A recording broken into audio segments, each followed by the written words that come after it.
Je vous salue tous au nom de Jésus. Je vous salue tous au nom de Jésus. Je suis votre frère dans le Seigneur. Je m'appelle Venan El Mardoché, fils de Dieu.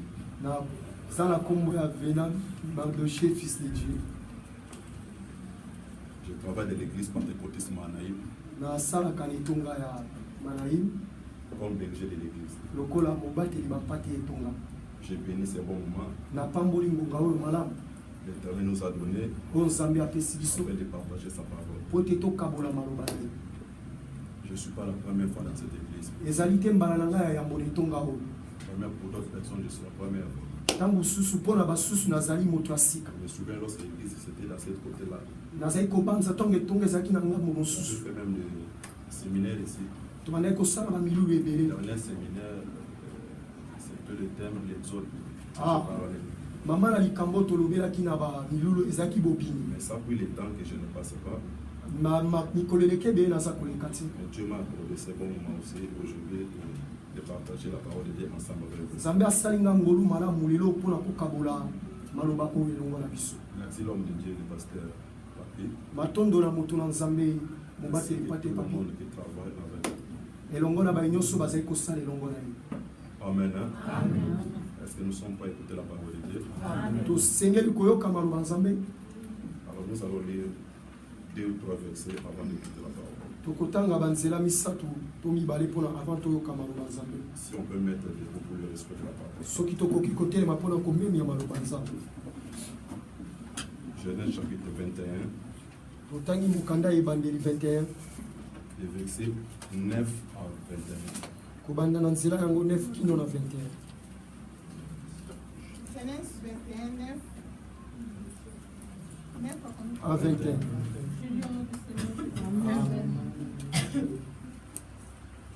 Sarah vit rire le fils d'Agar, l'Égyptienne, avait enfanté à Abraham. Et elle dit à Abraham, chasse cette servante et son fils, car le fils de cette servante n'héritera pas avec mon fils, avec Isaac. Cette parole de plus fort aux yeux d'Abraham à cause de son fils. Mais Dieu dit à Abraham que cela ne te plaise pas à tes yeux à cause de l'enfant et de ta servante. Accorde à Sarah tout ce qu'elle te demandera, car c'est d'Isaac qu'elle te sortira une postérité qui te sera propre. Je ferai aussi une nation du fils de ta servante, car il est ta postérité. Abraham se leva de bon matin, il prit du pain et une eau très haut qu'il donna à Agar et plaça sur son épaule. Il lui remit aussi l'enfant et la renvoya. Elle s'en alla et s'égara dans le désert de Beer-Sheba. Quand l'eau de l'autre fut épuisée, elle laissa l'enfant sous un des arbrisseaux et alla s'asseoir vis-à-vis à une porte d'arc, car elle disait que je ne vois pas mourir mon enfant. Elle s'assit donc vis-à-vis de lui, éleva la voix et pleura. Dieu a entendu la voix de l'enfant, et l'ange de Dieu appela du ciel Agar et lui dit, qu'as-tu, Agar? Ne crains point, car Dieu a entendu la voix de l'enfant dans le lieu où il est. Lève-toi, prends l'enfant, saisis-le de ta main, car je ferai de lui une grande nation.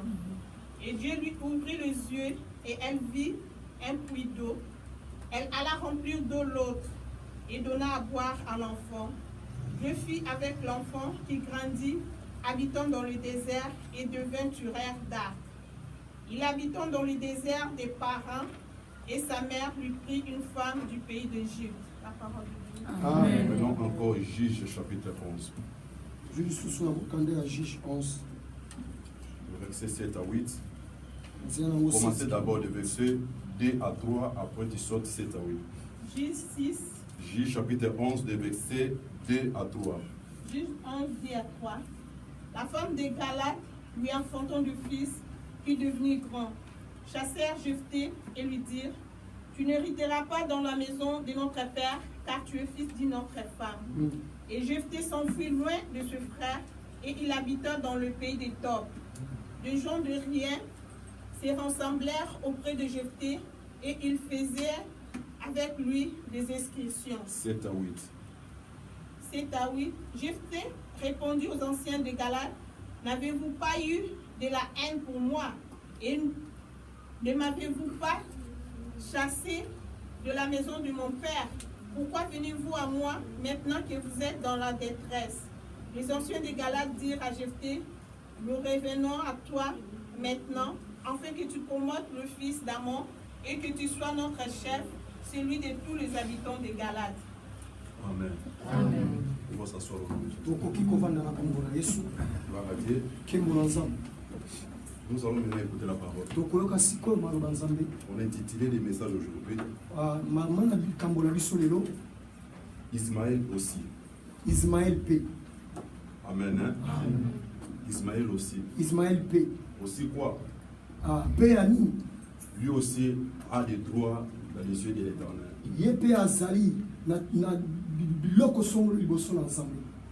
Parce que nous avons toujours l'habitude de parler sur Isaac. Mais nous laissons de parler Ismaël. Amen. Hein? Amen. Par contre, pour d'autres personnes, Ismaël, il est comme un démon, je ne sais pas.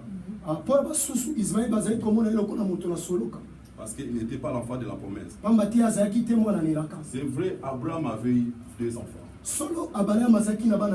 Mais parmi eux, il y avait un qui avait l'enfant de la promesse. Il avait la promesse de Dieu, comme l'enfant de la promesse. C'est ce que nous appelons Isaac. Selon la Bible aussi. Isaac, l'enfant de la promesse. Mais Ismaël était venu par la volonté permissive, non par la volonté parfaite de Dieu.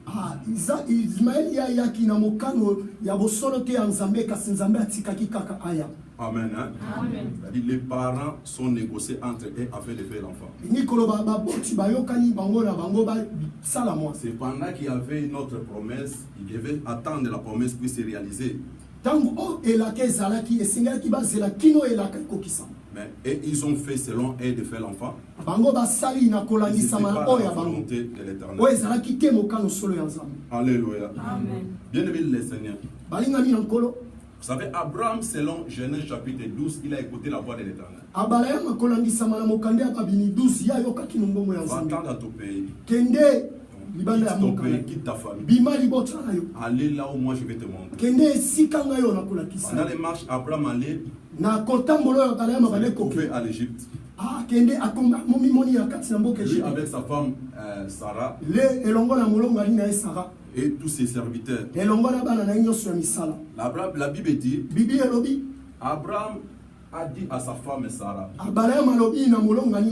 tellement Sarah elle était très belle, Abraham a dit à Sarah, si je me représente ici que tu es ma femme, ou j'ai dit que tu es ma femme ici, on va me tuer pour rester avec toi. Parce que toi tu es très belle. Vaut mieux je vais dire que toi tu es mon frère et ma sœur. Alléluia. En réalité, Abraham avait menti. Mais en réalité aussi, Abraham n'avait pas menti. Parce qu'ils étaient aussi des cousins et cousines. C'était normal. Sarah, elle était sa sœur. C'est par là que j'ai dit qu'Abraham n'avait pas menti. Mais selon le contexte que nous parlons ici, Abraham avait menti. Il veut dire que tu es ma femme. Mais il a dit que non, tu es ma sœur. Et par là, la Bible dit que le roi de l'Égypte a pris sa femme comme sa femme. A pris la femme d'Abraham comme sa femme. Il a béni Abraham. Le roi de l'Égypte a donné à Abraham des animaux, tout de bébés. Parce que dans les temps anciens, pour savoir quelqu'un qui a l'argent, c'est-à-dire par le nombre de têtes de bébés.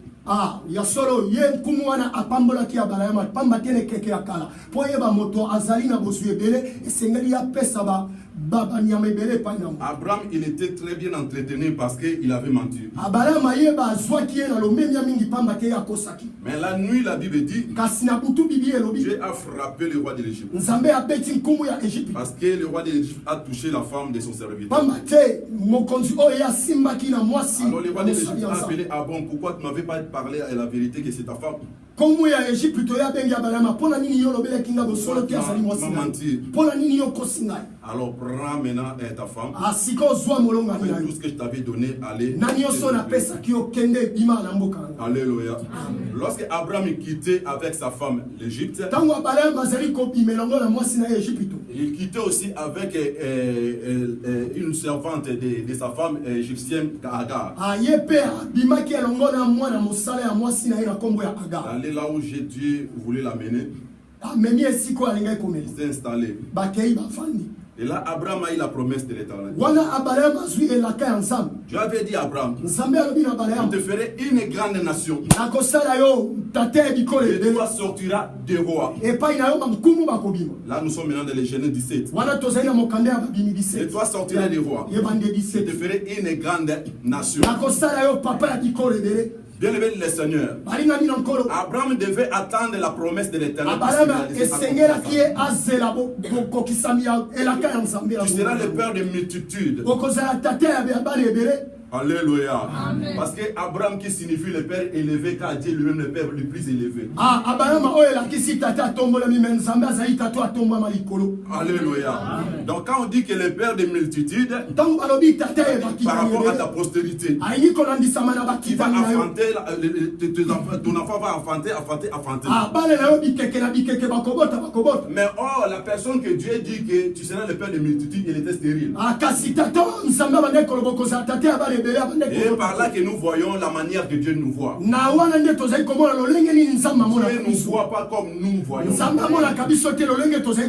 Tu peux te voir aujourd'hui dans une petite église, mais oh, Dieu te voit dans une grande église. Parce que le mal est que les gens ne voient pas comme Dieu.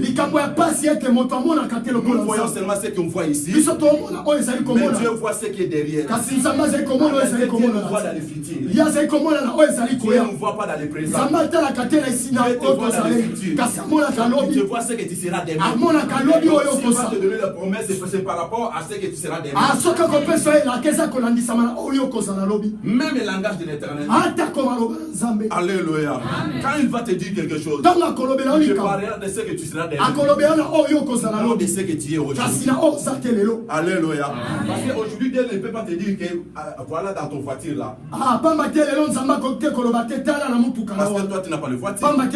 Mais si Dieu dit que voilà dans ton voiture, il te voit directement demain lorsque tu auras ton voiture. Il te voit déjà des choses de demain. Un enfant de Dieu, il doit aussi avoir aussi comme Dieu. Regarder et regarder. Alléluia. Quand on dit regarder, c'est-à-dire c'est quelque chose qui est loin. Et ici. Alléluia. Je ne vais pas rentrer là-bas. Alléluia. Dieu parlait à Abraham. Tu seras le père de multitudes. Abraham a attendu la promesse pendant 25 ans.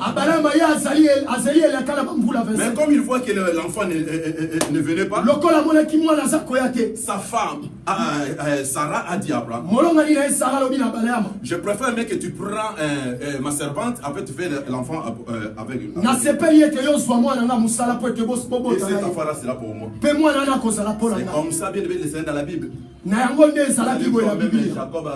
avait fait l'enfant avec Bila, les servantes de Rachel, tout. Jacob alors Abraham a écouté la voix de sa femme. Il est parti faire l'enfant avec Agar.